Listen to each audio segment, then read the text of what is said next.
نحمده ونصلي على رسوله الكريم أما بعد فإن النبي محمدا صلى الله عليه وسلم قال روي عن أبي هريرة رضي الله عنه أن رسول الله صلى الله عليه وسلم قال قال الله تعالى أنفق يا ابن آدم انفق عليك رواہ البخاری و مسلم۔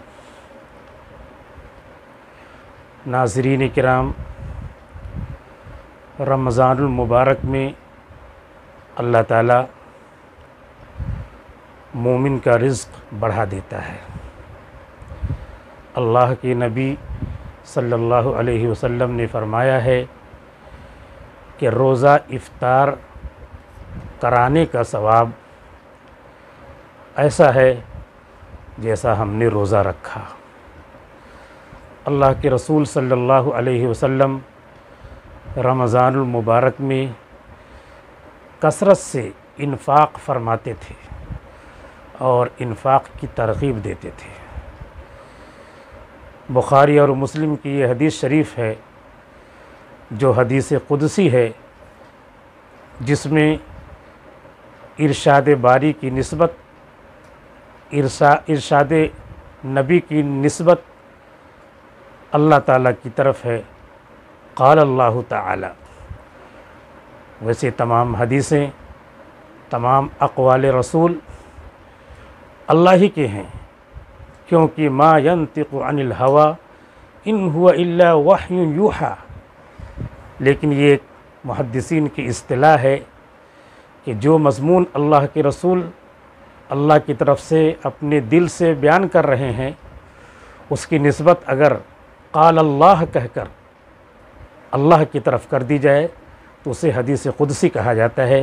اس میں قال اللہ کہہ کر کے حدیث کی نسبت اللہ کے رسول نے اللہ کی طرف فرمائی ہے کہ خدا کا ارشاد ہے انفق یا ابن آدم، اے آدم کی اولاد، راہ خدا میں خرچ کر،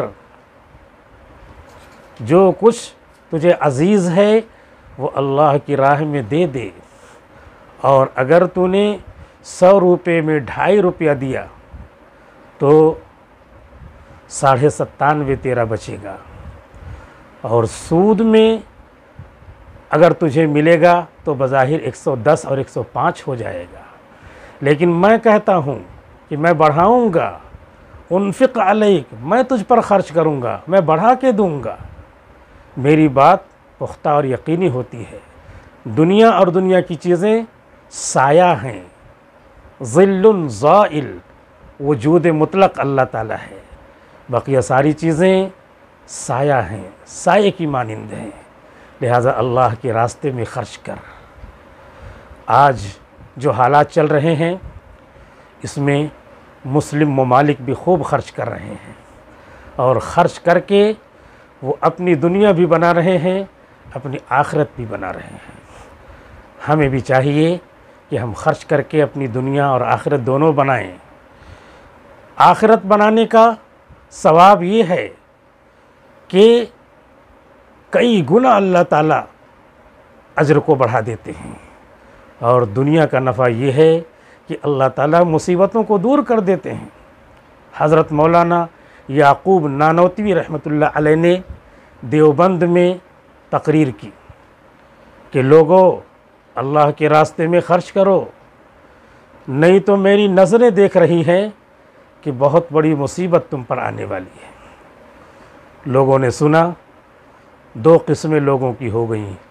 کچھ لوگوں نے کہا کہ مولانا ہیں، مدرسے میں چندے کی ضرورت ہوگی اسی لیے تقریر کیا۔ کچھ دوسرے لوگوں نے کہا نہیں، حضرت جو بولتے ہیں ان کے دل میں جو بات آئی ہے، کوئی نہ کوئی بات ہے، ضرور خرچ کرو۔ چنانچہ انہوں نے خرچ کیا۔ 8-10 دن نہیں گزرا تھا کہ طاعون کی بیماری آئی۔ جن لوگوں نے خرچ نہیں کیا تھا اور عملی طور پہ یا کہیں کہیں کہا ہو قولی طور پہ مذاق اڑایا تھا، ان کے گھروں سے دو دو تین تین لاشیں نکل رہی ہیں، طاعون کی بیماری میں مر رہے ہیں، ابھی دفن کرنے سے فارغ ہو رہے ہیں کہ دوسری میت تیار ہے۔ لیکن جن لوگوں نے اللہ کی راہ میں خرچ کیا تھا اور مولانا صاحب کو وارث نبی سمجھا تھا اور ظنوا بالمؤمنین خیرا اور اعلیٰ درجے کا مومن سمجھ کر کے حدیث پر عمل کر کے کہ ایک عالم دین کہہ رہا عمل کیا تھا، ان کے گھر طاعون کی بیماری سے بالکل محفوظ تھے۔ لہٰذا اللہ کے رسول کے ارشادات کو پکا سمجھنا چاہیے، اور اگر ہم اچھی طرح عمل کرتے ہیں ان باتوں کو صحیح صحیح سمجھ کر، تو اللہ کے رسول کا یہ ارشاد بھی ہے کہ انا عند ظن عبدی بی فلیظن بی ما یشاء، میں اپنے بندے کے گمان کے پاس ہوں، جیسا چاہے میرے ساتھ گمان کرے۔ اگر ہم خرچ کر کے اللہ سے امید رکھتے ہیں کہ اللہ میری تمام پریشانیاں دور فرمائیں گے، تو اللہ کا وعدہ بھی ہے اور اس حدیث کی روح سے بھی، اور اللہ کی طرف سے ارشاد ہے کہ انفق علیک، میں تم پر خرچ کروں گا، مال بھی دوں گا، بیماریاں بھی دور کروں گا۔ لہٰذا ہمیں چاہیے کہ ہم اپنے آپ کو عمل کے لیے تیار رکھیں۔ وآخر دعوانا الحمدللہ رب العالمین۔